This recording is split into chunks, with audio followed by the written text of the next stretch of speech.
Hi, welcome to another episode of HomeQuest & Gardner's Quick Insights.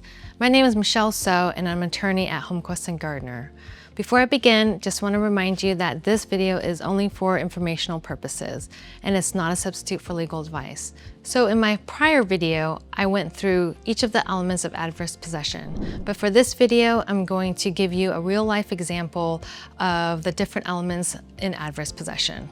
So let's break down adverse possession in Washington State with a real-life example. Before I begin, I just want to remind you that for adverse possession, there are 5 key elements.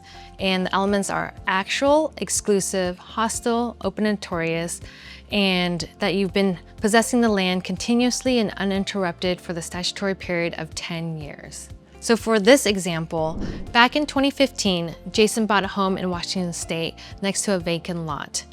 Now, this vacant lot is owned by Christine. Let's say Christine lives in a different state and never came by to visit her own lot. Jason actually thought the lot was part of his property and started using it. But he didn't know that this lot was owned by someone else because it wasn't enclosed and it was just continuous with his lot. So soon after he bought his property in 2015, he began planting a vegetable garden, and he also built a shed and put a shed on the lot as well. Eventually, he installed a fence enclosing Christine's lot with his lot. Now, these all meet the element for actual because Jason's use of physically using the land by planting the vegetable garden, installing the fence, and then also building the shed and putting it there are all physical uses of the land. So as I mentioned before, Jason installed a fence enclosing the lot with his property. And meanwhile, he's also holding barbecues or outdoor gatherings on his property with his friends and family. Jason's use of the land is open and notorious because anyone walking by would see that someone else is using the land. Especially if the true owner came to visit, they would see that there's the vegetable garden on there, there's the shed, and the fence is also enclosing the lot. It's clearly visible that someone is using the land, which meets the open and notorious element for adverse possession. Because Jason's use is actual, open, and notorious, it's presumed that the true owner has noticed that someone else is using the land. From 2015 to 2025, Jason didn't share the lot with Christine, and so this meets the exclusive element. If you remember, there's also a fence on the lot that Jason installed, and so he wasn't sharing the lot with the public, or he knows that he wasn't sharing it with Christine either.